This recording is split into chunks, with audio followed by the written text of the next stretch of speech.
ब्रह्माणं विददाति पूर्वं यो वै वेदाहुं च बृहणोति तस्मै दम्भदेवमात्मबुद्धिप्रकाशं मुमुक्षुर्वै शरणमहं प्रपद्ये। ओं नमो ब्रह्मादिभ्यो ब्रह्मविद्या सम्प्रदायकर्तृभ्यो वंशऋषिभ्यो महत्यो नमो गुरुभ्यः। सर्वोपप्लवरहितः प्रज्ञानगणः प्रत्यकर्तो ब्रह्मैवाहमस्मि। ओं ब्रह्मानन्दं परमसुखदं केवलं ज्ञानमूर्तिं द्वन्द्वातीतं गगनसदृशं तत्त्वमस्यादिलक्ष्यम् एकं नित्यं विमलमजलं सर्वदी साक्षिभूतं पावातीतं त्रिगुणरहितं सद्गुरुं तं नमामि। गुरुर्ब्रह्मा गुरुर्विष्णु गुरुर्देवो महेश्वरः गुरु साक्षात् परं ब्रह्म तस्मै श्री गुरवे नमः। ओं सहना भवतु सहनौ भुनक्तु सह वीर्यं करवावहै तेजस्विनावधीतमस्तु मा विद्विषावहै। ओम शांति शांति शांति। नमः श्री शंकरानंद गुरुपादाम्बुजन्मने सविलास महामोह ग्राहक्राशैककर्मणे। श्लोகம் 227 படிக்கணும். श्लोகம் 227 ஆறாவது அத்தியாயம். ஏதத் கக்ஷோபகயோகேன சாங்கிய யோகௌ மதௌ யதி தேகோ அன்னமய கக்ஷத்வாத் ஆத்மத்வேனாப்யுபேயதாம். ஏதத் கக்ஷோபயோகேன சாங்கிய யோகௌ மதௌ யதி தேகோ அன்னமய கக்ஷத்வாத் ஆத்மத்வேனாப்யுபேயதாம். பஞ்சதசி ஆறாவது அத்தியாயம் சித்திரதீப பிரகரணம். இதில் ஆரம்பத்தில் சித்திர உதாரணம், பிறகு ஆகாச உதாரணம் சொல்லி தத்துவமெல்லாம் விளக்கப்பட்டது. பிறகு ஜீவ விசாரம் வந்தது. பிறகு ஜீவ விஷயத்தில் உள்ள குழப்பங்கள் சொல்லப்பட்டது. பிறகு ஈஸ்வர விஷயத்தில் மட்டும் உள்ள குழப்பம். பிறகு ஈஸ்வர விசாரம் பண்ணுவதற்கு முன்பு மாயா விசாரம் பண்ணார். ஏன்னா ஈஸ்வர தத்துவத்தில் மாயை சேர்ந்தாத்தான் ஈஸ்வரன் வரும். அதனால் மாயையை சொல்லி பிறகு ஈஸ்வர விசாரம் பண்ணார். ஜீவ விசாரம், ஜீவ விசாரத்தில் உள்ள குழப்பம், பிறகு ஈஸ்வர விஷயத்தில் மட்டும் உள்ள குழப்பம். பிறகு ஏன் இந்த ஈஸ்வர விஷயத்தில் மட்டும் உள்ள குழப்பம்னு சொல்கிறேன்னா, பிறகு ஈஸ்வரன் பிரம்ம விஷயத்தில் உள்ள குழப்பத்தை சொல்ல போகிறார். ரெண்டுக்கும் குழப்பி பேசுகிறாங்கன்னு சொல்லி. பிறகு மாயா விசாரம். ஏன் மாயா விசாரம் பண்ணார்? ஈஸ்வர தத்துவத்தை விளக்கணும்னா மாயை தெரிஞ்சு தான் ஆகணும். அதனால் மாயையை சொல்லிவிட்டு ஈஸ்வரனை விளக்கினார்.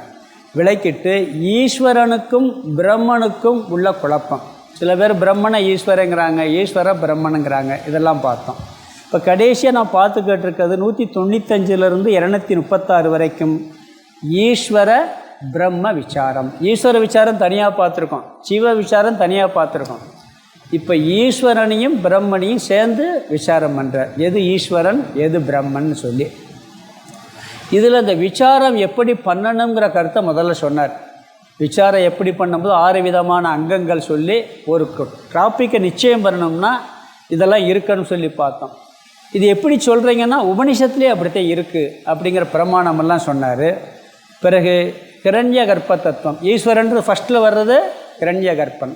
பிறகு விராட் தத்துவம், பிறகு விராட்டை வழிபடுவதின் பலன், இதெல்லாம் பார்த்துட்டு கடைசி எப்படின்னு சொன்னீங்கன்னா, இந்த ஜீவ ஈஸ்வர விஷயத்தில் நிறைய சண்டைகள்லாம் கூட வருது. அதற்கெல்லாம் காரணம் என்ன அப்படிங்கிறதெல்லாம் பார்த்தோம். ஒரு பிரயோஜனம் இல்லாமல் சண்டையெல்லாம் போட்டுக்கிட்டு இருக்காங்க. நாம் விதண்டாவாதம் பண்ணுறவங்ககிட்ட எப்படி நடந்துக்கிறோன்னு, ஞானிகள்கிட்ட எப்படி நடந்துக்கிறோன்னு, ஒன்றுமே தெரியாதவங்ககிட்ட எப்படி நடந்துக்கிற கருத்தையும் பார்த்தோம். அதாவது பாமரரிடம் பரிதாபத்தோடு பார்த்துக்கிறணுமா, அவங்ககிட்ட ஒன்றுமே பேசக்கூடாது. இந்த ஞானிகளிடம் மரியாதையாக நடந்துக்கிறணும், குழம்பியவர்கள்ட்ட வாதம் பண்ணக்கூடாது அப்படிங்கிற கருத்து சொன்னார். பிறகு இந்த ஜீவ ஈஸ்வர விஷயத்தில் குழப்பத்தில் யாரெல்லாம் குழம்பி இருக்கிறாருன்னு சொன்னால், புல்லிலிருந்து ஆரம்பித்து யோக மதவாதிகள் வரைக்கும் ஈஸ்வர விஷயத்தில் குழப்பம் சொன்னார். நாம் எடுத்துக்கிற போகிறது கடைசியாக யோக மதவாதி எடுத்துக்கிற போகிறோம். அதே மாதிரி ஜீவ விஷயத்தில் பார்த்தீங்கன்னா அது உடல்னே ஆத்மான்னு சொல்கிறதுலேருந்து சாங்கியர்கள் வரைக்கும் எப்படியெல்லாம் குழப்பத்தில் இருக்காங்க அப்படிங்கிற விஷயத்த சொன்னார். பிறகு எந்த விஷயமாக இருந்தாலும், எல்லா மதத்தில் இருந்தாலும் கூட அதெல்லாம் ஒரு படியாகத்தே இருக்குமே ஒழிய, அத்வைத ஞானம் மட்டுமே ஜீவன் முக்தியையும் கொடுக்கும், விதேக முக்தியும் கொடுக்கும். வேறு எந்த ஞானமும் இந்த 2 மோட்சத்தையும் தரவே தராது. அத்வைதிகள்கிட்ட ஏற்றத்தாழ்வே கிடையாது.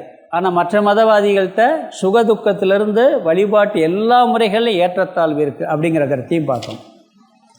முமுட்சுகளுக்கு ஒரு அறிவுரை சொன்னார்.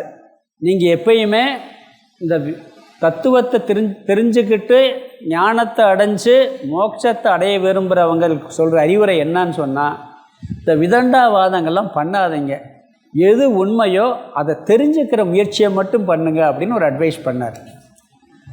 பிறகு ஜீவ விசாரம் ஈஸ்வர விசாரம்லாம் நாம் ஏன் பண்ணணும்? பிரம்மத்தை தெரிஞ்சால்தான், அத்வைத ஞானம் அடைஞ்சால்தான் மோட்சம்னு சொன்னால், ஜீவ விசாரம் ஈஸ்வர விசாரம் பண்ணிட்டு தானே வந்திருக்கோம். அப்படின்னா அது ஒரு படி. ஃபைனல் என்ன? பிரம்ம விசாரம்தான். ஏன் இதெல்லாம் பண்ண சொல்கிறாருன்னு சொன்னால், ஈஸ்வர விசாரம் ஜீவ விசாரத்திலே மூழ்கிடுவோம், பக்தியிலேயே மூழ்கிடுவோம். பக்தியில் மூழ்கக்கூடாதுன்னு சொல்லலை. மூழ்கிட்டு என்னத்துக்கு வரணும்? அந்த கடவுள்கிட்ட பக்தி பண்ணுறதை விட்டுட்டு கடவுள்னால் என்னன்னு தெரிஞ்சுக்கணும். கடவுள்கிட்ட முதல்ல பக்தி பண்ணணும், பக்தியில் உருகணும், அதெல்லாம் கூடாதுன்னு சொல்லலை. கடைசியில் என்ன பண்ணாங்க? கடவுளுடைய உண்மை ஸ்வரூபம் என்ன, தத்துவம் என்னங்கிற தத்துவத்தை புரிஞ்சுக்கிற ஆரம்பிக்கணும். அப்படிங்கிறதுக்காக ஜீவ விசாரம் ஈஸ்வர விசாரத்தை பண்ணிவிட்டு அதில் மூழ்கி விடாமல் பிரம்ம விசாரத்திற்கு வர வேண்டும் அப்படின்னு சொன்னார். அதாவது பிறகு என்ன சொன்னார்னு சொன்னால், நம்மளுடைய இந்த கருத்துக்கு வேற சொல்கிற கருத்துக்களில் முக்கியமாக நாம் எடுத்துக்கிறது சாங்கிய மதவாதிகள், யோக மதவாதிகள். சாங்கிய மதவாதிகள் நம்மளுக்கு பக்கத்தில் வர்றாங்க ஜீவ விசாரத்தில். யோக மதவாதிகளுடைய சாதனைகள்லாம் நாம் எடுத்துக்கிடுவோம். சாங்கிய மதத்தில் சிருஷ்டி தத்துவமெல்லாம் எடுத்துக்கிடுவோம். இதெல்லாம் எதுக்கு சாமி பேசணும்? இந்த சாங்கியமாக இருக்கட்டும் யோகமாக இருக்கட்டும் எண்ணம் பண்ணிட்டு போட்டோம், நம்ம கருத்தை மட்டும் சொன்னால் பத்தாதா அப்படின்னா, இதை தெரியும் பொழுது தான் அதில் நிலை பெற முடியும். அதாவது ஜீவன் மட்டுமே இப்படின்னு ஒரு கருத்தை சொல்லி அது உண்மைங்கிறாங்க, ஈஸ்வரன் ஒரு தத்துவத்தை சொல்லி இதுதான் ஃபைனல், இதில் மோட்சம் சொல்கிறாங்க. அதில் மோட்சம் கிடைக்காது, அது ஒரு படியாகத்தான் இருக்குன்னு தெரிஞ்சாதான் நம்ம இந்த விஷயத்துக்கு வருவோம். அதுக்காக அவர் சொல்கிறார். அதெல்லாம் ஒரு ஸ்டெப்பு தானே ஒழிய அதுவே ஃபைனல் நிலையை கொடுக்காது. நீங்கள் என்ன விசாரம் பண்ணாலும் சரி, புத்திசாலித்தனமாக ரொம்ப ஆழ்ந்து யோசித்தோம்னா அத்வைத ஞானத்தில் தான் கொஸ்டினே வராது.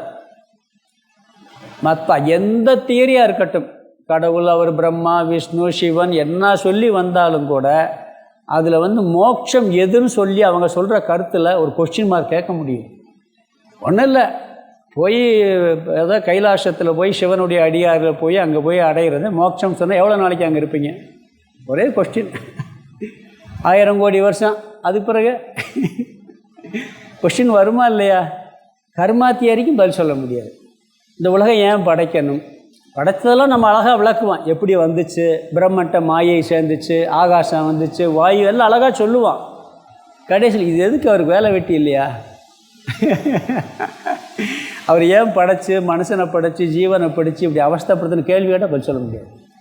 அத்வைதத்தில் என்ன பண்ணுவான், அவர் படைச்சா தானேம்போம், அவர் இருந்தால் தானே, கடவுளே இல்லைன்னு சொல்லுவான். நாஸ்திகனுக்கு நம்மளுக்கு ஒரு வித்தியாசம் இருக்கு, அவனும் இல்லைம்பான். நம்மளும் என்ன பண்ணுவான், ஈஸ்வரனுங்கிற ஈஸ்வரத்துவம் இருக்குது, பொய்யா இருக்குது அப்படிம்பான். பார்த்தீங்கன்னா நாஸ்திகம் பேசுகிற மாதிரி கூட சில நேரங்களில் இருக்கும். பார்க்க போகிறாங்க 2-3 ஸ்லோகங்கள் அழகாக விளக்கி கொண்டு போக போகிறார். அதனால் என்ன சொல்கிறாருன்னா, அதாவது அவங்க சொல்கிற தத்துவம், அதாவது ஜீவனுக்கும் ஈஸ்வரனுக்கும் சொல்கிற லட்சணமும் நாம் சொல்கிற லட்சணம் பார்த்திங்கன்னா சில நேரங்களில் ஒன்றா வர்றது மாதிரி இருக்கும். அவங்க சொல்கிற லட்சணம் ஒன்றா இருக்கும். ஆனால் அவங்க என்ன சொல்லுவாங்கன்னு சொன்னால் இந்த உலகம் உண்மை, கடவுள் உண்மைன்னு சொல்லுவாங்க. நாம் என்ன சொல்லுவோம், இந்த கடவுளுங்கிறது உலகங்கிறது ஒரு தோற்றம் சொல்கிறோம். உலகத்தை தோற்றம்னு சொன்னால் ஏற்றுக்கிறலாம் சாமி, கடவுளை எப்படி சொல்கிறீங்க, தத்துவ ரீதியாக வேறு விளக்கம் பார்ப்போம். நம்ம அவங்க என்ன சொல்கிறாங்கன்னு சொன்னால், இதெல்லாம் விளக்கும் பொழுது கடைசியாக நம்ம போன கிளாஸில் பார்த்தது, நாம் இந்த குழப்பமெல்லாம் வேணாம், ஜீவன்னா என்ன, ஈஸ்வரன்னா என்ன, பிரம்மன்னா என்ன, ஆத்மானா என்னங்கிறதுக்கு இந்த அத்தியாயத்தின் ஆரம்பத்தில் ஆகாச உதாரணம் சொன்னேன், அதை ஞாபகப்படுத்திங்கன்னு சொன்னார். திருப்பி இங்கே அப்படியே கொண்டு வர்றாரு. என்ன சொன்னார், ஆகாச உதாரணம் இருக்கிறதுல பெஸ்ட்டு உதாரணம். ஒரு உதாரணம் சொன்னால் அந்த உதாரணம் ரொம்ப சூட்டபிளாக இருக்கணும். சூரிய உதாரணம் நிறைய இடத்துல சொல்லப்பட்டிருக்கு. ஆகாச உதாரணம் இந்த பஞ்சதசியில் அழகாக கொண்டு போகிறார். அதை என்ன சொன்னார், மகா ஆகாசம், கட ஆகாசம், ஜல ஆகாசம், மேக ஆகாசம், 4 ஆகாசம் சொன்னார். அதில் மகா ஆகாசங்கிறது வெளியே இருக்கக்கூடிய மொத்த ஆகாசம். இது யார், பிரம்ம தத்துவம். பிறகு ஒரு பானைக்குள்ளே ஒரு வெற்றிடம் இருக்குது, அது கட ஆகாசம். கடன்னா பானை, பானை ஆகாசம். இந்த அறைக்குள்ளே ஒரு ஆகாசம் இருக்குது, இது ஹாலில் இருக்கக்கூடிய ஆகாசம். ஆனால் இந்த ஆகாசத்துக்கு வெளியே இருக்க வித்தியாசம் இருக்கான்னு உண்மையிலே இல்லை. இந்த செவரை கட்டி ஒரு வரையறை பண்ணியிருக்கோம், ஒரு பானைன்னு ஒரு வரையறை பண்ணியிருக்கோம். இந்த கட ஆகாசம், பானைக்குள்ளே இருக்கக்கூடிய ஆகாசம் ஆத்மா, அதுக்கு பேர் கூடஸ்தன் ஒரு பேர் சொன்னார். வெளியே இருக்கக்கூடிய ஆகாசம் பிரம்ம தத்துவம், அது எங்கும் நிறைந்த தத்துவம். ஆகாசம் இல்லாத இடம் இருக்கா, அங்கிங்கனாதபடி எங்கும் பிரகாசமாய் ஆனந்த பூர்த்தியாயினார். அது இல்லாத இடமே இல்லை. அணுவுக்குள் ஆகாசம் இருக்குது தெரியுமா? எப்படி சொல்லலாம்னா, அணுவுக்குள்ளே எலக்ட்ரான், நியூட்ரான், புரோட்டான் அது சுற்றிக்கிட்டே இருக்குங்க. அப்போ ஸ்பேஸ் இருந்தால் தானே சுற்ற முடியும். யோசிச்சு பாருங்க, ஸ்பேஸ் இருந்தால் தானே இடம் சுற்ற முடியும். அது அப்போ அங்கேயும் உள்ள ஏதோ ஒரு சக்தி ஸ்பேஸ் இருக்குது. அப்போ அந்த ஆகாசம், டோட்டல் ஆகாசம், மகா ஆகாசங்கிறது பிரம்ம தத்துவம். பானைக்குள் இருக்கக்கூடிய ஆகாசம் ஜீவ தத்துவம், அதாவது ஆத்ம தத்துவம். பானையில் ஜலம் விடுறோம், அந்த ஜலம் மனசுக்கு ஈக்குவல், சூக்ஷ்ம சரீரத்துக்கு ஈக்குவல். அதில் ஆகாசத்தினுடைய பிம்பம் தெரியுது. அதுக்குள்ளே பார்த்தோம்னா மேலே இருக்க ஆகாசத்துடைய பிம்பம் தெரியுது. அது ஜல ஆகாசம். இது ஒரு ஜீவ தத்துவம். ஆத்ம தத்துவங்கிறது ஆகாசம். ஜலத்துக்குள்ளே தெரியக்கூடிய ஆகாசம் ஜீவ தத்துவம், ஜீவன். நம்ம மனசுக்குள்ளே அந்த பிரம்மனுடைய பிரதிபிம்பம் இருக்குது, அந்த ஜலத்தில் ஆகாசத்தினுடைய பிரதிபிம்பம் இருக்குது. இதே வித்தியாசம். புரியுதா உங்களுக்கு? ஞாபகம் விளக்கியிருக்கேன். இது முக்கியமான கருத்துனால மீண்டும் திருப்பி சொல்கிறேன். பிறகு மேகத்துளிகள் இருக்குது, எத்தனையோ மேகத்துளிகள், கோடிக்கணக்கான மேகத்துளிகள், நீர்த்துளிகள் இருக்குது. நீர்த்துளி எங்கே இருக்கோ அங்கெல்லாம் பிரதிபிம்பம் இருக்குமா இருக்காதா? எனக்குள்ளே ஒரு பானை வச்சா மேலே இருக்க ஆகாசம் தெரியும். அப்போ ஆகாசத்திலேயே நீர்த்துளிகள், கோடிக்கணக்கான நீர்த்துளிகள் இருக்குது. அங்கேயும் ஆகாச பிரதிபிம்பம் இருக்குமா? குளத்தில் தண்ணி இருந்தால் அங்கே பிரதிபிம்பம் இருக்குமா இருக்காதா? கடலில் பிரதிபிம்பம் இருக்குமா இருக்காதா? எங்கேயெல்லாம் ஜலம் இருக்கோ அங்கேயெல்லாம் ஆகாசத்துடைய பிரதிபிம்பம் இருக்கும். கோடிக்கணக்கான மொத்த நீர்த்துளிகளுடைய பிரதிபிம்பம் ஈஸ்வர தத்துவம். ஆனால் அதுவும் பொய், உண்மையான ஆகாசம் கிடையாது. அந்த நீர்த்துளியில் பிரதிபிம்பிக்கிற ஆகாசம் போலியான ஆகாசம். ஜலத்தில் பானைக்குள்ளே இருக்கக்கூடிய ஆகாசம் போலியான ஆகாசம். உண்மையான ஆகாசம் பானையில் இருக்கக்கூடிய ஆகாசம், வெளியே இருக்கக்கூடிய ஆகாசம். இது 2 உண்மையான ஆகாசம். அப்போ ஆத்மாவும் பிரம்மனும் ஒன்று. இந்த உடம்புக்குள்ளே நம்ம தனியாக சொல்லும் பொழுது கட ஆகாசம்னு சொல்கிறது மாதிரி நம்ம ஆத்மான்னு சொல்கிறோம், இதை ஜீவ ஆத்மான்னு சொல்கிறோம், அதை பிரம்மன்கிறோம். இதை கூடஸ்தன் ஒரு பேர் சொல்லியிருக்கார். இந்த கூடஸ்த தீப பிரகரன்னு ஒரு அத்தியாயமாக வரப்போகுது, 8வது அத்தியாயம் வரப்போகுது. அங்கே இதெல்லாம் நிறையா பார்க்க போகிறோம். சூரியன் உதாரணம் சொல்லலாம். ஒரே சூரியன் தான், சூரியன் ஒன்று தான் இருக்குது. கோடிக்கணக்கான பானைகள் வைக்கிறீங்க, அங்கே ஜலம் இருக்குது. அப்போ எத்தனை சூரியன் தெரியும்? கோடிக்கணக்கான சூரியன் தெரியும். பனித்துளிகள் இருக்குது. இல்லை பகல்லையே சூரிய மேகத்தில் ஆகாசத்தில் அத்தனையிலையும் சூரிய பிம்பம் தெரியுமா தெரியாதா? அதெல்லாம் பிம்ப சூரியன், ஒரிஜினல் சூரியன் இல்லை. ஏன் இங்கே சூரியனையும் நம்ம வேதத்துள்ள உதாரணம் சொல்லியிருக்கோம். ஏன் இங்கே ஆகாசத்தை சொல்கிறாருன்னா, இந்த சூரியன் நம்ம சூரிய மண்டலத்தில் மட்டும்தான். வேறு இடத்துக்கு போயாச்சுன்னா அங்கே இந்த சூரியன் இருக்காது. ஆனால் ஆகாசம் நீங்கள் சொர்க்கம் போனாலும் இருக்கும், நரகம் போனாலும் இருக்கும், பிரம்மலோகத்துலையும் இருக்கும், கைலாசத்துலையும் இருக்கும், பார்க்கடல்லையும் இருக்கும். 17 லோகங்களில் இருக்கும், அதை கடந்து போனால் இருக்கும். அதனால் இங்கே என்ன பண்ணியிருக்கிறாரு, அருமையாக ஆகாச உதாரணத்தை சொல்லி, நான் அருமையான உதாரணம் சொல்லியிருக்கிறேன், சூட்டபிளான உதாரணம் சொல்லியிருக்கிறேன்னு சொல்கிறார். இங்கே எந்த உதாரணம் சொன்னால் அது பொருந்துறது மாதிரி இருக்கணும், நான் பொருந்துறது மாதிரி உதாரணம் சொல்லியிருக்கேன், இதை வச்சு நீ ஜீவ ஈஸ்வர தத்துவத்தை புரிஞ்சுக்கப்பான்ட்டார். அப்போ ஜீவத்துவங்கிறது பொய்யா இல்லையா, ஈஸ்வரத்துவங்கிறது பொய்யா இல்லையா, உண்மையானது பிரம்ம தத்துவம், அதை வச்சு புரிஞ்சுக்கங்க அப்படின்னு சொன்னார். 2 பொய்யான ஆகாசம், 2 உண்மையான ஆகாசம். அந்த ஈஸ்வரனுக்கு உபாதியாக அந்த பிரதிபிம்பமாக இருக்கக்கூடியது மாயா தத்துவம், ஜீவனுக்கு உபாதியாக இருக்கக்கூடியது அந்தக்கரணம். எப்படி அந்த டோட்டல் ஆகாசம் பிரதிபிம்பிக்கிறதுக்கு மேகத்துளிகள் இருக்கோ, மேகத்துளிகள் உபாதியாக இருக்கோ, அது மாதிரி மாயை என்ற ஒரு தத்துவம் இருக்குது. அது டோட்டலாக இருக்கக்கூடிய தத்துவம், அது ஈஸ்வரனுக்கு உபாதியாக இருக்குது. ஜலத்துக்குள்ளே இருக்கக்கூடிய பிரதிபிம்பம் அந்த ஆகாசத்துக்கு உபாதி ஜலம். அதே மாதிரி நம்மளுக்கு இருக்கக்கூடிய ஜீவ தத்துவத்துக்கு உபாதியாக இருக்கிறது அந்தக்கரணம், மனம் புத்தி சித்தம் அகங்காரம் சொல்ல அந்தக்கரணம், சூட்சம சரீரம்னு சொல்லுவோம், அது உபாதியாக இருக்குது. இது வரைக்கும் நாம் பார்த்தோம். ஆக இருக்கிற தத்துவம் என்ன, ஒரே ஆகாசம். ஒரே ஆகாசத்தை 4ஆக பிரிச்சிருக்கோம், 4ல் 2 சத்தியமாக இருக்குது, 2 பொய்யா இருக்குது. அதுக்கு பிறகு 227வது ஸ்லோகம் இப்போ பார்க்கணும். இங்கே ஒரு பூர்வபக்ஷம், நம்ம எதுக்கு என்ன பூர்வபக்ஷம் பார்த்துக்கிட்டு இருக்கோம்னு சொன்னால், சாங்கிய மதம் யோக மதம் இவங்களை தான் இவங்க தான் நம்ம பக்கத்தில் வந்திருக்கக்கூடிய மதம். இங்கே என்ன சொல்கிறாருன்னா, நாம் அது ஒரு படியாகத்தான் வச்சுக்கிட்டோம், அதை முழுமையாக ஏற்றுக்கொள்ளக்கூடாது நாம் சொல்கிறோம். இங்கே என்ன சொல்ல போகிறாருன்னா, இனி வரக்கூடிய ஸ்லோகங்களில் அந்த சாங்கிய மத கருத்தையும் யோக மத கருத்தையும் நீ எடுத்துக்கொண்டால் கட்டாயம் உனக்கு மோட்சம் கிடைக்காது. அதனால் அந்த கருத்து ஒரு படிதானே ஒழிய அது இறுதியான லட்சியத்துக்கு கொண்டு போகக்கூடிய அது அல்லன்னு நீக்க போகிறார். இங்கே என்ன சொல்கிறாருன்னு சொன்னால், நாம் பார்த்திங்கன்னா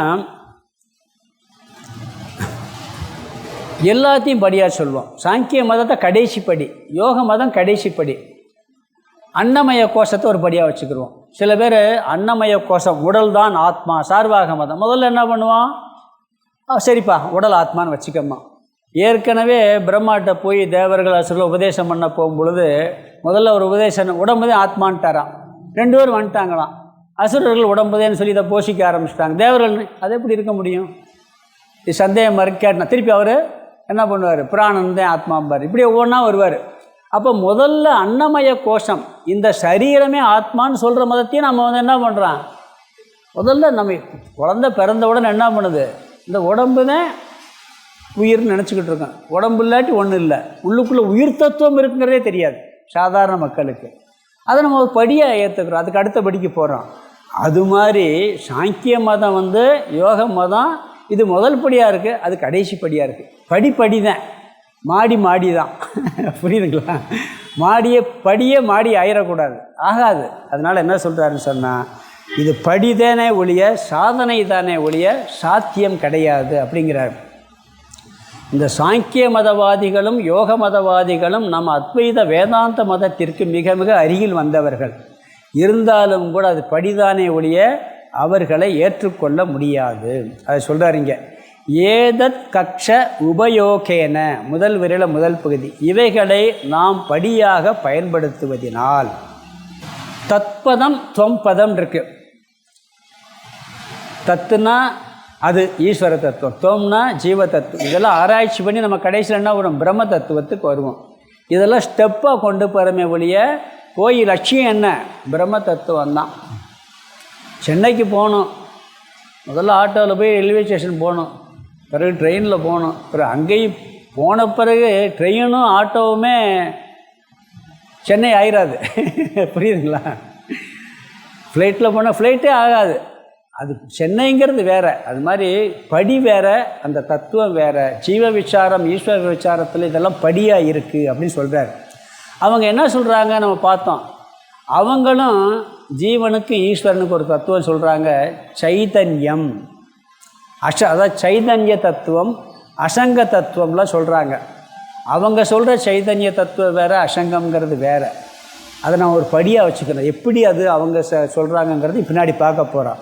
இங்கே என்ன சொல்கிறாரு, சாங்கிய யோகமும் மதவ் யதி நம்முடைய மதமாக கருதப்பட்டால் முழுமையாக ஏற்றுக்கொள்ள வேண்டும் என்றால் ஒரு கிண்டலாக அதாவது அதை ஏற்றுக்கொள்ள வேணும்னு சொன்னால் அதை மறுக்கிறதுக்கு வேறு மாதிரி சொல்கிறாரு. நீ அந்த படியை அறுத்துட்டு போட்டுப்பா, அதை ஏற்றுக்கிற வேண்டியான ஒரு மதமாக ஏற்றுக்கிற வேண்டிய கேட்டால் நேரடியாக பதில் சொன்னால் அது படிதான்னு சொல்லணும். இவர் என்ன பண்ணுற, சில பேர் குதர்க்கமாக கேள்வி, சில பதிலும் குதர்க்கமாக தான் சொல்ல போகிறார். பின்னாடி இங்கேயும் சொல்கிறார். என்ன சொல்கிறாருன்னா, அது படிதான்ப்பா, அது மோட்சத்தை கொடுக்கான்னு சொல்லலாம். அப்படி சொல்லாமல் 2வது வரியில் முதல் பகுதியில் சொல்கிறார், தேகோ அன்னமய கக்ஷத்வாத், தேகம் என்பது அன்னமயம் என்ற படியாக சொல்கிறோம். அப்போ தேகத்தவே ஆத்மான்னு சொல்லிடுவோமா?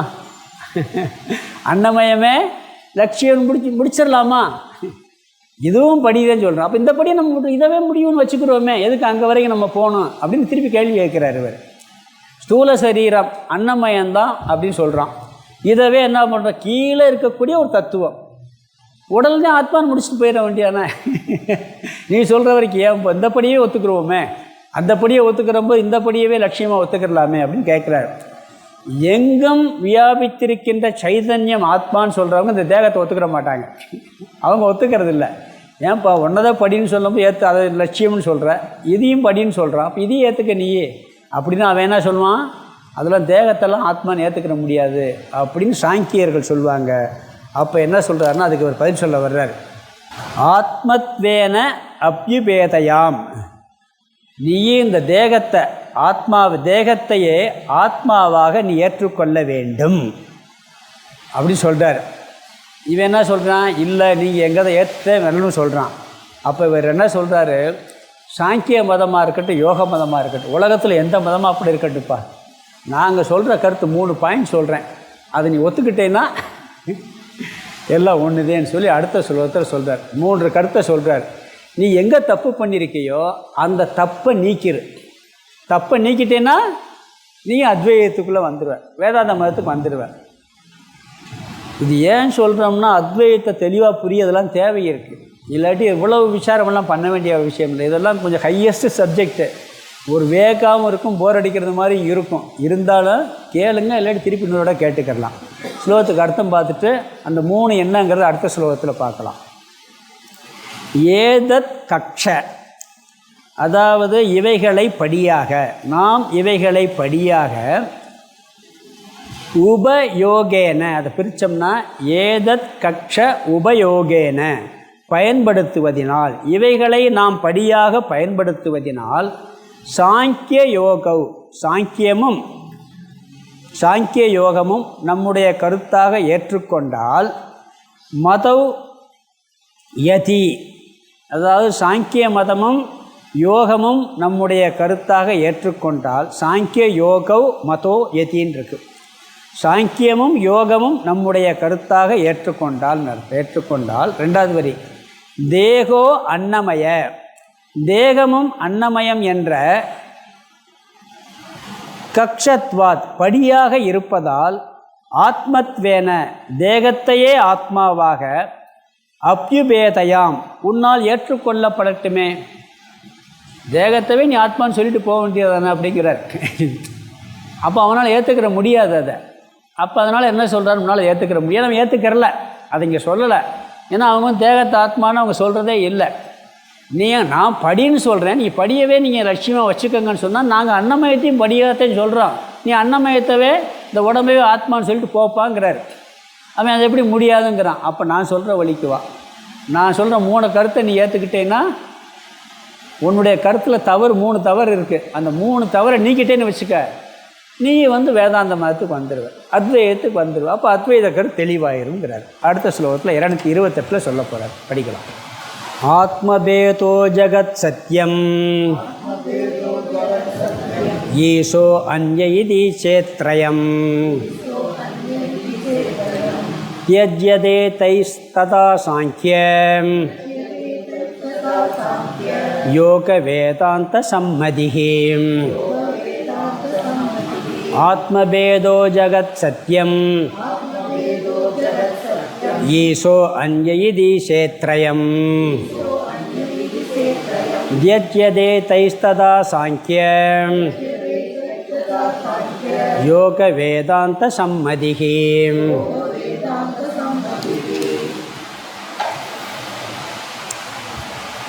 நாம் சொல்கிற கருத்தை 3 கருத்தை அவர்கள் ஏற்றுக்கொண்டால் அவர்களும் வேதாந்த மதத்துக்கு வந்துடுவாங்க. அவங்க மட்டும் இல்லை, எந்த மதமாக இருக்கட்டும். இந்த 3 கருத்து முக்கியமான கருத்து.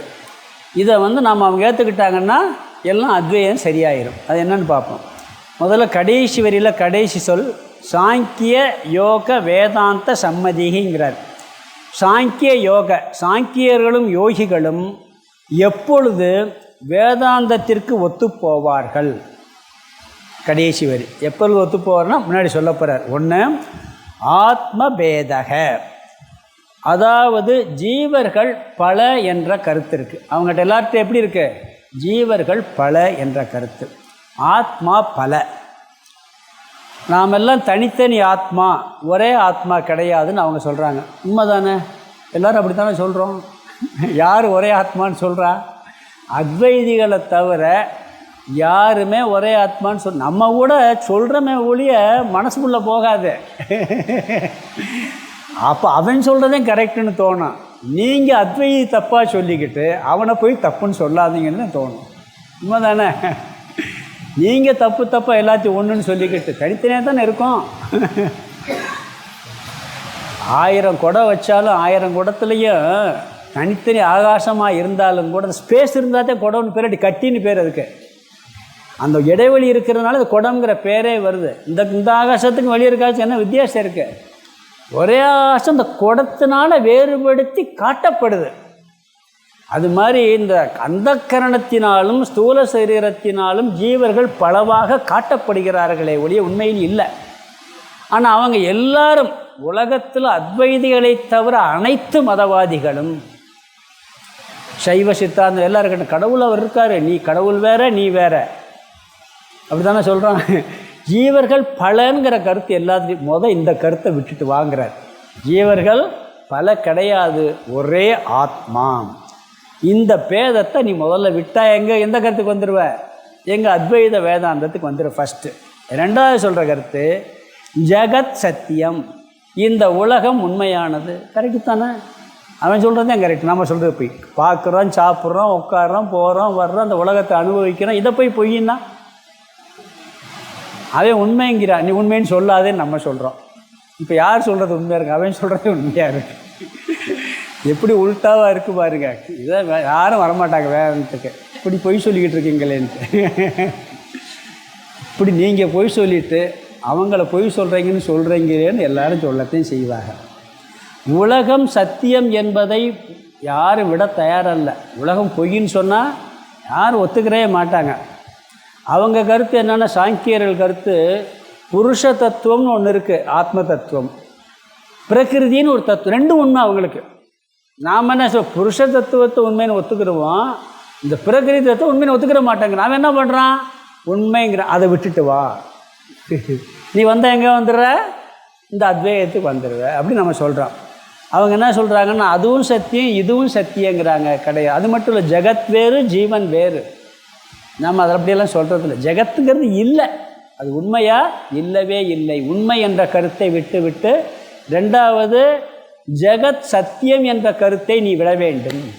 முதலில் ஜீவர்கள் பல என்ற கருத்தை விட வேண்டும். ஆத்மா பலங்கிறத விட்டுறணும், ஜெகத் உண்மைங்கிறத விட்டுறணும். விட்டால் நம்மளுடைய கருத்துக்கு வந்துடும். மூணாவது கருத்து டேஞ்சரான கருத்து, பார்க்கலாம். ஈசக அந்யக, ஈஸ்வரன் ஜெகத்திடமிருந்தும் ஜீவனிடமிருந்தும் வேறானவர். உண்மை தானே? அவர் ஆட்டி வைக்கிறார், நம்ம ஆடுறோம். அவர் படைக்கிறார், நம்ம படைக்கப்பட்டிருக்கோம். ஈஸ்வரன் நீ வேறு வேறு இல்லை, வேறேன்னு சொன்னேன்னா தப்பு. அந்த கருத்தை நீயே விட்டுரு அப்படிங்கிறார். அவர்களை பொறுத்தவரையில், சாங்கியர்களை பொறுத்தவரையில் இந்த உலகம் பிரகிருதிங்கிற தத்துவம் உண்மை, புருஷங்கிறது புருஷ தத்துவங்கிறது சைதன்ய தத்துவம், ஆத்ம தத்துவம், அதுவும் உண்மை. ரெண்டும் உண்மைன்னு சொல்கிறாங்க. அந்த புருஷ தத்துவம் பலவாக இருக்குன்னு சொல்கிறாங்க. நாம் ஏகம்ங்கிறோம், அதை பலன்னு சொல்கிறாங்க. அவங்க இந்த பிரகிருதி புருஷன் ரெண்டு வேறு தனித்தனி. ஆனால் ஈஸ்வரனை பற்றி அவங்க சொல்லவே இல்லை. அவங்க ஈஸ்வரனை பற்றி பேசலை. ஆனால் ஈஸ்வரன் சாங்கியர்கள் சொல்கிறாங்க. இவங்க என்ன சொல்கிறாங்க? அவர் ஆட்டி வைக்கிறாரு, நீங்களாம் ஆள்றீங்க. அவர் கட்டுப்படுத்துகிறாரு, நீங்கள் கட்டுப்பட்டுக்கிட்டு இருக்கீங்க. அது யோகியருடைய கருத்து. அவங்களும் புருஷன் தத்துவத்தை ஈஸ்வரன் ஏற்றுக்கிட்டு அவர் ஆட்டி வைக்கிறார், நாம் ஆடுகிறோம் அப்படிங்கிறாரு. அதனால் என்ன இப்போ எப்படி மோட்சம்னா என்னன்னு சொன்னால் அவங்க என்ன சொல்கிறாங்கன்னா, யோகிகளை பொறுத்தவரையில் ஈஸ்வரனுக்கு நம்மளுக்கு வித்தியாசம் சொல்கிறது, அதாவது காமக்ரோத அவித்யா முதலிய அழுக்குகள் கிளேசங்கள் எல்லாம் ஜீவன்கிட்ட இருக்குது. ஜீவனும் சைதன்ய தத்துவம், ஈஸ்வரனும் சைதன்ய தத்துவம். ஜீவன் வேறு, ஈஸ்வரன் வேறு. அவர்கிட்ட அந்த அழுக்கெல்லாம் கிடையாதுப்பா. உன்கிட்ட அழுக்கெல்லாம் இருக்குது. நீ அழுக்கெல்லாம் நீக்கிட்டேன்னா அவரை அடைவ. ஆனால் ஒன்றாக மாட்டேன், ரெண்டும் ஒன்றாக மாட்டேன்னு சொல்கிறாங்க. இதுதான் அவங்களுக்கு முக்தி. இந்த கிளேசமெல்லாம் நீக்கிட்டு நீ பகவானை போய் அடைஞ்சேன்னா முக்திங்கிறது அவர்கள் கருத்து. நாம் என்ன சொல்கிறோம் சொன்னால், அதனால் அவர்கள் ஈஸ்வரன் வேறு, ஜீவன் வேறு, ஜகத் வேறுன்னு சொல்கிறாங்க. இதை விடணும். ஜீவன் பலங்கிறது தப்பு, ஜகத் உண்மைங்கிறது தப்பு. ஈஸ்வரன் வேறு, ஜீவன் வேறு, ஜகத் வேறுங்கிறது தப்பு. இந்த மூணு கருத்தையும் விட்டாச்சுன்னா என்ன வந்துடுறாங்க? நம்மளிடம் வந்து விடுகிறார்கள். இந்த முதல் வரி கடைசி வார்த்தை, இதி சேத்ரயம் யஜ்யதே. இதி த்ரயம் யஜேத் சேத். அப்படின்னா என்ன அர்த்தம்னா, என்ற இந்த மூன்றும் விடப்பட்டால், இந்த கருத்துக்கள் மூணு சொல்லியிருக்காரு பார்த்தீங்களா, அந்த மூணு கருத்தும் விடப்பட்டால், தைகை அவர்களால் விடப்பட்டால், ததா அப்பொழுது, ரெண்டாவது விரல ரெண்டாவது வார்த்தை, அப்பொழுது சாங்கிய யோக வேதாந்த சம்மதிகி, சாங்கியர்களும் யோகிகளும் வேதத்துடன் ஒத்துப்போவார்கள், இணைந்து போவார்கள். அதாவது நம்மளுக்கு யார்கிட்டையும் விருப்பு வெறுப்பெல்லாம் கிடையாது. இந்த கருத்தை ஒத்துக்கிட்டால் அவங்க சொல்கிறது சரி அப்படின்னு சொல்லிடுவோம். அது எந்த மதமாக இருந்தாலும் சரி. இஸ்லாத்தில் ஒரு பிரிவு மதம் இருந்துச்சு. அதாவது அந்த மதத்தை தோற்றுவிச்சவர் இஸ்லாத்துக்குள்ளே ஒரு பிரிவு, மன்சூர்னு சொல்லி அவர்கிட்ட என்ன கேட்டிருக்காங்க? கடவுள் யாருன்னு கேட்டிருக்காங்க. நான் தான் கடவுள், நீயும் தான் கடவுள்ட்டார். கல்லெடுத்து அடித்தே கொண்டுட்டாங்க அவர். கடவுள் நான் கடவுள், நீ கடவுள்ட்டார். அவர் எப்படி கொண்டாங்கன்னா, அது எப்படி நீ சொல்ல முடியும்? கல்லெடுத்து அடித்தே கொண்டுட்டாங்க. அவர் சொன்ன கருத்து கரெக்டு தான். அவர் எந்த அடிப்படையில் சொன்னான்னு பார்க்கல. அதான் அந்த மதத்தில் யூ ஆர் ஏ ட்ரூத், ஐ ஆம் ஏ ட்ரூத். நம்மளுடைய உண்மை தத்துவம் வந்திருக்கு, அது உண்மையாக இருக்குது, அதை வச்சு அவர் சொன்னார். ஆனால் அதை என்ன பண்ணிட்டாங்க அவங்க? இது பண்ணிட்டார். உடலின் அடிப்படையில் பார்த்தா நீயும் பொம்மை நானும் பொம்மை, நினச்சி பார்த்தா எல்லாம் பொம்மைன்னு ஒரு பாட்டு இருக்குது, அதே தான். ஆனால் ஆத்மாவின் அடிப்படையில் பார்த்தா நானும் உண்மை, நீயும் உண்மை, ஈஸ்வரனுடைய அந்த ஆதார தத்துவம் உண்மை அப்படிங்கிறத கருத்து. அதனால் நாம் நம்மளுக்கு ஆதாரமாக இருக்க உண்மை பொருள் அதுதான் அழியாதது, உடல் அழிவது எல்லாம் அந்த கருத்தை யார் சொன்னாலும் நம்ம ஏற்றுக்கிடுவோம். எந்த மதமாக இருந்தாலும் ஏற்றுக்கிடுவோம். அதனால் என்ன சொல்கிறாருன்னா, ஆத்மா பல, உலகம் உண்மை, கடவுள் உலகிலிருந்து வேறானவருங்கிற கருத்தை நீக்க வேண்டும் சொல்கிறார். ஒரு கருத்து நம்ம ஒரு நண்பர் ஒருத்தர் ஒரு காரில் எழுதி போட்டிருந்தார், அல்லாவிடமிருந்து யாரும் தோன்றவில்லை, அல்லாஹ் யாரிடமிருந்தும் தோன்றவில்லை. இது படித்து பார்த்தேன் நான். அந்த நேரம் மாண்டூக்கிய உபனிஷத்து ஏதோ ஒரு உபனிஷத்து விளக்கம் கேட்டுக்கிட்டு இருந்தேன். அதில் என்ன வார்த்தை வந்துச்சுன்னா, பிரம்மனிடமிருந்து எதுவும் தோன்றவில்லை, பிரம்மன் எதனிடமிருந்தும் தோன்றவில்லை. ரெண்டுக்கு என்ன வித்தியாசம் இருக்குது? பேர் அல்லாஹ், பிரம்மன். ஆனால் அவங்க புரிஞ்சுக்கிட்டே தப்பு. அல்லாஹ் யார்கிட்டருந்து பிறக்கலையா, இவர் கல்யாணம் முடிச்சு குழந்தை ஊட்டி பெற்றுக்கலையா. இது எவ்வளோ உயர்ந்த தத்துவத்தை கீழே நினைக்கிறாங்க அவங்க. இதை ஒரு முஸ்லீம் தலைவர்கிட்ட சொன்னேன். ஒரு பிரச்சனைக்காக ஒரு முஸ்லீமுக்கு நம்ம கோயிலே ஒரு ப்ராப்ளம் இருந்தது. அவர் அத்வைதத்தை எப்படி உருவ வழிபாடு அருவ வழிபாடை பற்றி கேட்டார். உங்கள் குரானில் இப்படி ஒரு வாசகம் இருக்குதுன்னு சொன்னேன். இது எங்கள் இதில் ஹையஸ்ட் ஃபிலாசபின்னு சொன்னேன். அப்படியா, நாங்கள் வேறு மாதிரில நினச்சிக்கிட்டோம். அவரே ஆச்சரியப்பட்டு நான் சொன்னதுக்கெல்லாம் சரின்ட்டார். நம்மளை எதிர்த்து பேசுகிறவர் அவர் என்ன பண்ணிட்டாருங்கன்னா, நான் கோயில் விஷயத்தில் ஒரு பிரச்சனைக்கு அவங்க கூட ஒரு ப்ராப்ளம் இருந்தது. அந்த தலைவரை பார்க்க அவர் என்ன பண்ணிட்டார், சாமி உங்கள் பக்கம் நியாயம் இருக்குது சாமி, நாங்கள் எங்கள் பையெல்லாம் கண்ட்ரோல் பண்ணிடுறேன்ட்டார். இந்த பாயிண்ட்டை சொன்ன உடனே அல்லாஹ்விடமிருந்து எதுவும் தோன்றவில்லை, அல்லாஹ் யாரிடமிருந்தும் தோன்றவில்லை. நம்ம கருத்து என்ன? பிரம்மனிடமிருந்து எதுவும் தோன்றவில்லை, அப்போ உலகம் தோன்றவே இல்லை. பிரம்மன் எதனிடமிருந்தும் தோன்றவில்லை, சொல்கிறோமா இல்லைங்களா? அப்போ தோன்றி இருக்கிறது பொய், காட்சி, கனவு. புரியுதுங்களா? அப்போ இந்த கருத்தை எந்த மதவாதியாக இருந்துட்டு போட்டோமே, நம்ம கருத்தை ஏற்றுக்கிட்டால் நம்ம பண்ணிக்கிறலாம். உடனே அவன் என்ன பண்ணுறான்னு சொன்னால், உங்கள் கருத்தில் எனக்கு வேணாம், நான் தனி கடவுள் தனி தான், நான் சொல்கிறது மாதிரி இதே போதும், இதிலே நாங்கள் மோட்சத்தை அடைஞ்சிருவோம்னு சொல்கிறான் அவன். இவர் என்ன நிச்சயம் முடியாதுங்கிறார். அத்வைத ஞானம்லாம் எதுக்கு, எனக்கு தேவையில்லை, அந்த 3 கருத்தையும் விட வேண்டிய அவசியம் இல்லை, அதனால் இதிலே நாங்கள் மோட்சத்தை அடைஞ்சிட முடியும்னு சொல்ல போகிறான். இவர் என்ன பண்ணுவார், அது முடியாது, கிடைக்காது அப்படிங்கிற கருத்தை அடுத்து விளக்க போகிறார். அவர் ஒவ்வொன்றா விலை கொண்டு வர எப்போ தான் தெளிவு கிடைக்கும். இல்லாட்டி நம்மளுக்கு அந்த கருத்தில் ஒரு குழப்பம் வந்துடும். புரியுதுங்களா? அடுத்த ஸ்லோகத்தை பார்க்குறோம். ஸ்லோக அர்த்தம் பார்த்துடலாம். ஆத்மபேதோ ஜகத் சத்தியம். ஆத்மபேதோ, இந்த 3 பாயிண்ட் சொன்னார் பார்த்தீங்களா, அதில் ஒரு முதல் கருத்து ஆத்மபேதோ, ஆத்மாவில் வேற்றுமை, ஆத்மா பல என்ற கருத்து, இது அவங்ககிட்ட இருக்குது. இது விட வேண்டிய கருத்து ஒன்று ஃபஸ்ட்டு. ரெண்டாவது ஜகத் சத்தியம், இந்த உலகம் உண்மையானது. அவங்க சொல்கிறது பிரகிருதி மாயை, அந்த பிரகிருதி புருஷ தத்துவம், பிரகிருதிங்கிறது மாயா தத்துவம், அது உண்மைங்கிறாங்க அவங்க. அதுலேருந்து உலகம் வந்துச்சு, அப்போ உலகம் உண்மைங்கிறாங்க. ஜகத் சத்தியம், அதையும் விடணும். ஈசக அந்யக, ஈஸ்வரன் ஜீவனுக்கும் உலகத்திற்கும் வேறானவர்ங்கிறாங்க. 3 பாயிண்ட் வந்துருச்சு. ஜீவர்கள் பல, ஜகத் சத்தியம், ஈஸ்வரன் வேறானவர். இதி த்ரயம், இதி சேத்ரயம். இதி த்ரயம்னா இந்த என்ற இந்த 3 விஷயங்களும்.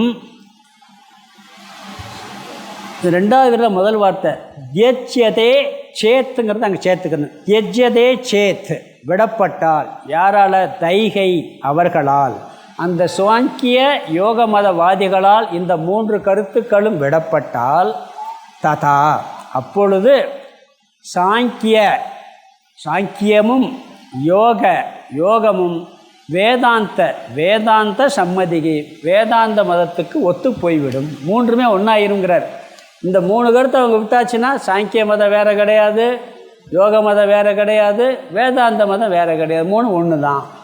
எந்த மதவாதியாக இருக்கட்டும், சைவ சித்தாந்தமாக இருக்கட்டும், இல்லை வைஷ்ணவ பரம்பரையாக இருக்கட்டும், இதை ஒத்துக்கிட்டாங்கன்னா எல்லாம் ஒன்று தான். இதுதான் உண்மை, இதுதான் மோட்சத்துக்கு. அதுக்கெல்லாம் நாங்கள் வரவே வேணாம்ப்பா, நாங்கள் இருக்கிற படியிலே மோட்சத்தை அடைஞ்சிரும்னு சொல்ல போகிறான். அதுக்கு சொல்கிறார் அவர். அடுத்த ஸ்லோகம் 229. ஜீவோ அசங்கத்வ மாத்ரேண கிருதார்த்த இதி சேத் ததா ஸ்ரக் சந்தனாதி நித்யத்வ மாத்ரேணாபி கிருதார்த்ததாம். ஜீவோ அசங்கத்வ மாத்ரேண கிருதார்த்த இதி சேத் ததாம் ஸ்ரக் சந்தனாதி நித்யத்வ மாத்ரேணாபி கிருதார்த்ததாம்.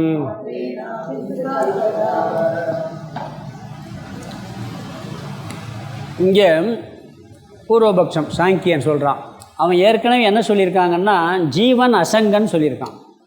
அசங்கம்னு என்ன, எதோடு சம்மந்தப்படாது, ஜீவன் பற்றற்றவன், எதோடு ஒட்டாதவன்னா இந்த ஞானமே போதுமே, இதிலே நாங்கள் மோட்சத்தை அடைஞ்சிட்டு போயிடலாமே. எதுக்கு ஜீவன் ஒன்றா சேர்ந்துருக்காரு, ஜெகத் பொய் அப்படின்னு நாங்கள் எதுக்கு சொல்லணும்? ஜீவன் அசங்கன், ஜீவன் எதனோடைய ஒட்டாதவங்கிற ஞானம் நாங்கள் சொல்கிறோம். அந்த ஞானமே எங்களுக்கு மோட்சத்தை கொடுத்துரும், உங்கள் தத்துவத்துக்குள்ள எங்களுக்கு தேவையே இல்லை, அதுவே மோட்சத்தை கொடுக்குன்னு சொல்கிறான். இவர் முடியாதுன்னு சொல்ல போகிறார். எப்படி சொல்லுவார்னா, வேறு மாதிரி ஒரு லக்கலாக சொல்லி சொல்லுவார். சொல்கிறோம்ல, அதெல்லாம் சொல்லுவார். முதல் வரியில் பார்த்தீங்கன்னா, முதல் பகுதியில் ஜீவக அசங்கத்வ மாத்திரேன, அசங்கன் என்ற ஞானத்தினாலேயே. சாங்கிய மதத்தில் என்ன சொல்லுவாங்க, ஜீவன் எதனோடும் ஒட்டாத தத்துவம்பாங்க. அங்கேயே தப்பு வந்துடும். அந்த எதனோடும் சம்பந்தம் இல்லாத நீ சொல்லணும்னா அது ஒன்று மட்டும் இருந்தாட்டே முடியும். வேறது இருக்குனாலே ஒட்டின, அதை பின்னாடி சொல்ல போகிறார். கிருதார்த்தக இதி சேத், கிருதார்த்தக இதி சேத்துனா மோட்சம் என்ற பலனை அடைதல், செய்ய வேண்டியதை செய்து முடித்தவன் அர்த்தம். மோட்சத்துக்கு லட்சணம் என்ன தெரியுமா? அடைய வேண்டிய அனைத்தையும் அடைந்து முடித்தவன், செய்ய வேண்டிய அனைத்தையும் செய்து முடித்தவன். கிருஷ்ணர் வந்து எதுவுமே செய்ய வேண்டிய அவசியம் இல்லை, செஞ்சு முடிச்சுட்டு ஆனாலும் காரியம் பண்ணுவார். அதாவது அவன் செய்வான், அவனுக்குன்னு செய்ய வேண்டிய அவசியம் இல்லை. இனிமேல் வந்து ஒரு மோட்சம்னு என்ன தெரியுங்களா, எனக்கு புதுசாக ஒன்றும் அடைய வேண்டிய அவசியம் இல்லை. நான் இனிமேல் இந்த உலகத்தில் ஒரு காரியம் செய்ய வேண்டிய விஷயம் செஞ்சுக்கிட்டு இருப்பான்.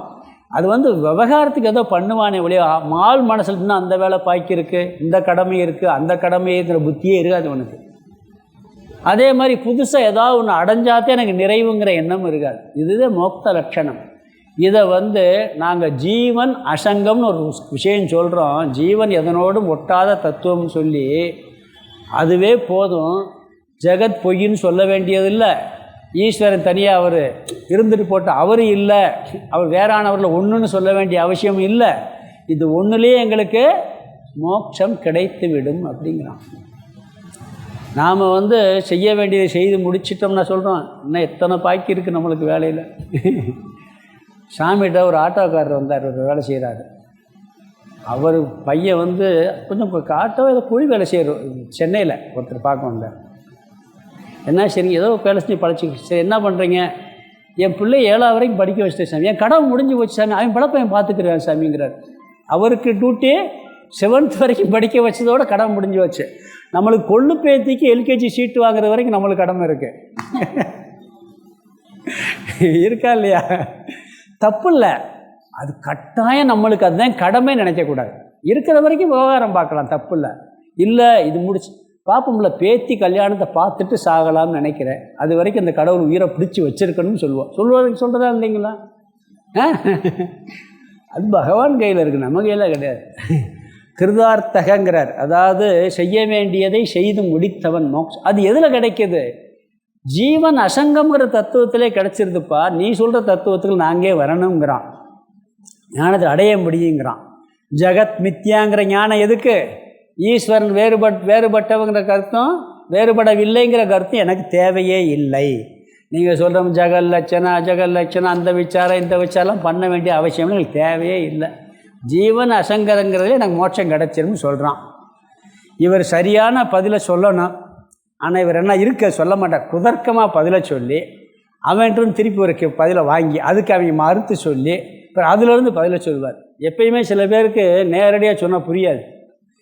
மண்டக்கு நீங்கள் ஒரு கேள்வி கேட்டீங்கன்னு வச்சுங்களேன், அது திருப்பி நம்ம வழிக்கு வந்துடுவான். அப்படி இவர் ஒன்று சொல்கிறார். ஏன்னு சொன்னால் சில பேர்கிட்ட பார்த்தீங்கன்னா குதர்க்கம் அவன் சொல்கிற பதில் மறுக்கக்கூடாது, வேறு என்னத்தையாவது மண்டக்க சொல்லணும். சொன்னோம்னா அவன் என்ன பண்ணுவான், நம்ம கருத்துக்கு வந்துடுவான்.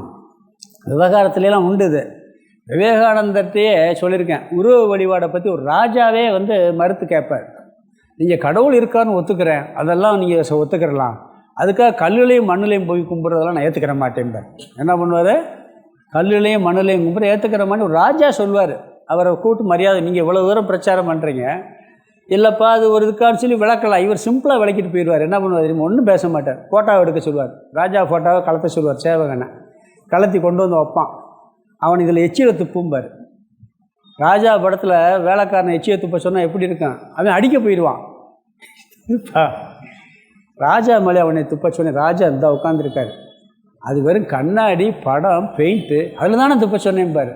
அப்போ தான் ராஜா அப்படி, நீங்கள் இங்கே தானே இருக்கீங்க, உங்களை மாதிரி ஒன்றை வச்ச உடனேயே நீங்கங்கிற எண்ணம் வந்துருச்சா இல்லையா? அது மாதிரி எங்கும் இருக்கக்கூடிய கடவுளை ஒரு கல்லுலையோ மண்ணுலையோ நாங்கள் பிறகு பண்ணுறோம். இது வெறும் கண்ணாடி ஃபோட்டோ தானே, இதில் மிச்சம் உங்களுக்கு வலிக்க போதா? வலிக்காதுல்ல. அதில் துப்புனா உங்களுக்கு என்ன? ஆனால் நீங்கள் என்ன நானே அதுன்னு நினைக்கிறீங்க, இப்படி தான் பதில் சொல்லுவார் அவர். அது மாதிரி நேரடியாக சொல்லி விளக்க வைக்க முடியாது. அதனால் இவர் என்ன பண்ணுறாருன்னா, சரியான பதில் சொல்லணும்னா நீ சொல்கிற அசங்கங்கிற ஞானம் மட்டும் இருந்தால் போதாது, இந்த உலகம் பொய்யுங்கிற ஞானமும் புரிஞ்சுக்கிறணும்ப்பா. ஈஸ்வரனையும் ஜீவனையும் ஐக்கியப்படுத்தினாத்தான் மோட்சம் கிடைக்கும்னு சொல்லணும். இதுதான் கரெக்டான பதில். நம்ம வேதாந்தத்திலே பார்த்திங்கன்னா ஆத்மா சத்தியங்கிறத விட அனாத்மா மித்தியாங்கிற கருத்து ரொம்ப முக்கியம். ஆத்மா சத்தியம், அனாத்மா அனித்தியங்கிறதையும் புரிஞ்சுக்கிறணும், இல்லாட்டி ஒன்றும் பண்ண முடியாது. பகவத்கீதையில் என்ன சொல்கிறாரு, ஆத்மா அழியாதுன்னு சொல்வார், அனாத்மா அழியை ஏற்றுக்கம்பார். அது அப்படி தான் இருக்கும் பாரு.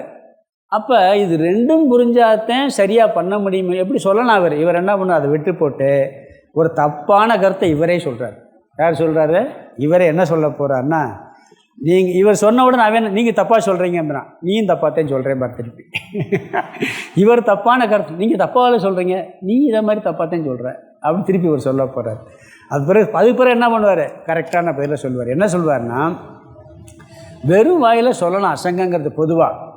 உண்மையான அர்த்தம் வந்து ஜெகத்து பொய்யே, கடவுள் தத்துவமும் பொய்யுங்கிறத நிரூபணம் பண்ணாதான் ஆத்மா அசங்கன்னு நிரூபிக்க முடியும். அது அழகாக பின்னாடி இவர் நிரூபிக்க போகிறார் அவர். அதுக்கு முன்னாடி இங்கே என்ன சொல்கிறாருன்னா, புதர்க்கமான பதிலை சொல்கிறார். என்ன சொல்கிறாருன்னா, இந்த முதல்வரில் கட்டாதான் அப்போது ஸ்ரக் சந்தனாதி, ஸ்ரக்னா மாலை, சந்தனாதினா சந்தனம் முதலிய அவைகளை எல்லாம் நித்தியத்துவ மாத்திரேன அபி, நித்தியம் என்று நினைத்துக் கொள்வதால் மட்டும் கிருதார்த்ததா சந்தோஷமாக இரு. இவர் என்ன சொல்கிறாருன்னா, எதுக்குப்பா உன் தத்துவத்தெல்லாம் புரிஞ்சுக்கிட்டு இருக்க, உலகத்தில் இந்த மாதிரி மாலை போட்டால் ஒரு சந்தோஷம் இருக்குது, சந்தனத்தை பூச்சிக்கிட்டா முதலியன்ட்டார். உலக விஷயத்தில் கார் வச்சுருந்தா ஒரு சந்தோஷம், மாலையை போட்டால் சந்தோஷம் இருக்குது. ஒரு மாலை சந்தனத்தை சொல்லி முதலியன்ட்டார். உலக விஷயத்தில் என்னென்னா பொருள் இருக்கோ ஸோ அதெல்லாம் அனுபவிச்சுட்டா உனக்கு சந்தோஷம் தானே, அதையும் இருந்துட்டு போவேன், எதுக்கு தத்துவத்துக்கெல்லாம் போகிற? நீ அதுலேயே சந்தோஷத்தை, அதவே நித்தியம் நினச்சி, இந்த உலக சுகமே நித்தியம் நினச்சிட்டு நீ சந்தோஷமாக இருவே அப்படின்னு சொன்னாவே, உலக சுகம் நித்தியம் நான் எப்போ சொன்னேன் அப்படி வரப்போகிறா. உண்மை தானே, உலக பொருள்களும் நித்தியம் இல்லை, உலக சுகமும் நித்தியம் இல்லை, அதில் சந்தோஷம் கிடைக்குதுல்ல. மோட்சம்னா என்ன? நிறைவு தானே, நீ அதிலே நிறைவு அடைஞ்சிட்டு போயிட வேண்டியதானே அப்படின்னு சொல்லி இவர் கேட்குறாரு. உடனே அவன் என்ன சொல்கிறான், அது எப்படி நித்தியம்னு சொல்கிறதுன்னு சொல்லி, உலக பொருள்களில் கிடைக்கும் சந்தோஷமே மோட்சம் நீ நினச்சிட்டு அதை அனுபவிச்சுட்டு போ அப்படின்னு சொல்லி இவர் பதில் சொல்கிறார். பதிலே அதுதான். உடனே பூர்வபட்சி என்ன பண்ணுவான், அதை மறுக்க ஆரம்பிச்சிடுவான். மறுத்துட்டு சொன்ன உடனே அடுத்து இவர் என்ன பண்ண போகிறாரு, சரியான பதிலுக்கு இவர் சொல்ல போகிறார். அதுக்கு பிறகு சரியான பதிலை சொல்வார். ஸ்லோகத்துக்கு அர்த்தம் பார்த்துடலாம். இது எளிமையான ஸ்லோகம்தான். அதாவது மோட்ச லட்சணம் வந்து சொல்கிறார். எதாச்சும் சொல்கிறாருன்னு சொன்னால், செய்ய வேண்டியதை செய்து முடித்தவன், ஜீவன் அசங்கம்ங்கிறதுலே வந்துடும்ங்கிறார். அவர் அதுக்கெல்லாம் ஏப்பா போகிற, நீயே பேசாமல் உலகப் பொருள் அனுபவிச்சுட்டு அதுவே நித்தியம் சந்தோஷமாக இருந்துட்டு போப்பா அப்படின்னு சொல்கிறாரு. அடுத்து மறுக்க போகிறான். ஸ்லோகத்துக்கு அர்த்தம் பார்த்துக்கணும். ஜீவக, ஜீவன் அசங்கத்துவ மாத்திரேன, சங்கமற்ற தன்மை உடையவன் என்ற ஞானத்தினால் மட்டுமே, ஜீவன் அசங்கன் என்ற அறிவினால் மட்டுமே கிருதார்த்த அதாவது மோட்சத்தை அடைந்தவன் அர்த்தம். செய்ய வேண்டியதை செய்து முடித்தவன், அடைய வேண்டியதை அடைய முடித்தவன், அல்லது மோட்சத்தை அடைந்தவன் அர்த்தம். இதி சேத் என்று நீ சொன்னால் ததா அப்பொழுது ஸ்ரக் மாலை, சந்தனாதி சந்தனம் முதலியவைகளுக்கு நித்தியத்துவ நித்தியமாயிருக்கும் தன்மை மாத்திரேனாபி இருப்பதாக மாத்திரத்தினால் மோட்சம் கிருதார்த்ததா மோட்சம் என்று சந்தோஷமாக இருங்கிறார். என்ன சொல்கிறாருன்னு சொன்னால், அவன் என்ன சொல்கிறான், ஜீவன் அசங்கம்ங்கிறதுலே மோட்சம் கிடைக்குங்கிறான்.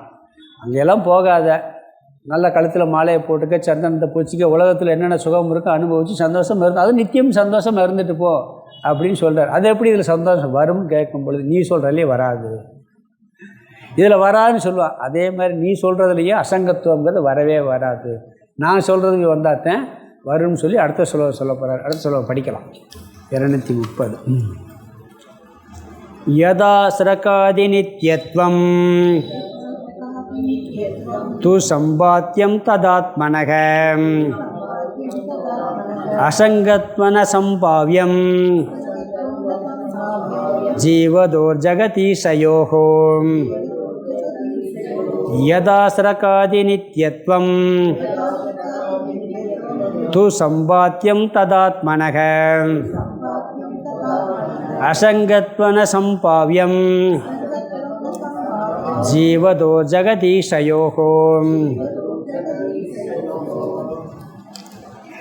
இங்கே என்ன சொல்கிறாருன்னு சொன்னால், இந்த மாலை சந்தனம் முதலிய நித்தியமற்ற இன்பத்தை கொடுக்கும் பொருள்களில் நீ அடைய முடியும்னு சொன்னவன்னா அவன் அடைய முடியாதுன்னு சொல்லுவான். ஏன்னா அவன் இந்த ஜீவம் அசங்கம்ங்கிறது மோட்சங்கிறான்.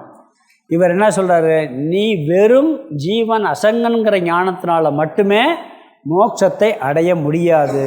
அது மட்டுமல்ல, நீ ஜீவனையும் ஈஸ்வரனையும் வேறாக நினைத்தாலும் ஜகத்தையும் ஈஸ்வரனையும் நீக்காமல் ஜீவன் அசங்கம் என்ற கருத்தை நிரூபணம் பண்ணவே முடியாதுட்டார். அதாவது ஜகத்தை இல்லைன்னு நீக்கணும், ஈஸ்வரனை இல்லைன்னு நீக்கணும். அடிதான் விழுகும்.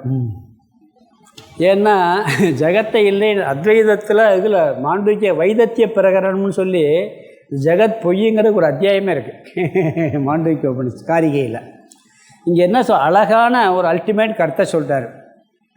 அதாவது யதா எப்படி ஸ்ரகாதி மாலை முதலிய, அதாவது மாலை முதலிய இன்பத்தை கொடுக்கும் பொருள்களின் நித்தியத்துவத்தை நிரூபிக்கவே முடியாதோ, நீ உலகத்தில் சந்தோஷத்துக்கு இந்த உலக பொருள்களும் அதனால் கிடைக்க சந்தோஷமும் நித்தியம் என்று ஒரு நாளும் நிரூபிக்க முடியாது. ஒரு நாள் நிரூபிக்க முடியாது. உலக பொருள்களும் அனித்தியம், அதனால் கிடைக்கும் ஆனந்தமும் அனித்தியம். அதை நித்தியம் நீ ஒரு நாள் கூட நிரூபிக்க முடியாது. சூரிய நித்தியமா? சூரியன் அழிஞ்சிக்கிட்டே இருக்குன்னு சொல்கிறாங்க. லைட் ஆஃப் ஆயிருமா ஒரு நாளைக்கு? பயப்படாதீங்க, இன்னும் எத்தனையோ கோடி வருஷம் இருக்குது. சூரிய இல்லாட்டி நம்ம எப்படி வாழ்கிறதுன்ட்டு. பூமியெல்லாம் அழிஞ்சப்பறம் அது அழியும். அப்போ எதுவுமே நித்தியம் இல்லை. அது எப்படி நித்தியம் நிரூபிக்க முடியாதோ அது மாதிரி என்ன சொல்கிறான்னு சொன்னால், உலகப் பொருள் எதுலேயுமே நிறைவு வராது. நீ எந்த சுகத்தை அனுபவிங்க உலகத்தில், சொர்க்கலோகத்தில் நிறைவு இருக்குன்னு அங்கேயும் இல்லை, திரும்பி வந்துடுறான். எங்கேயுமே நிறைவுங்கிறது நீ உலகத்தில் நிரூபிக்கவே முடியாது.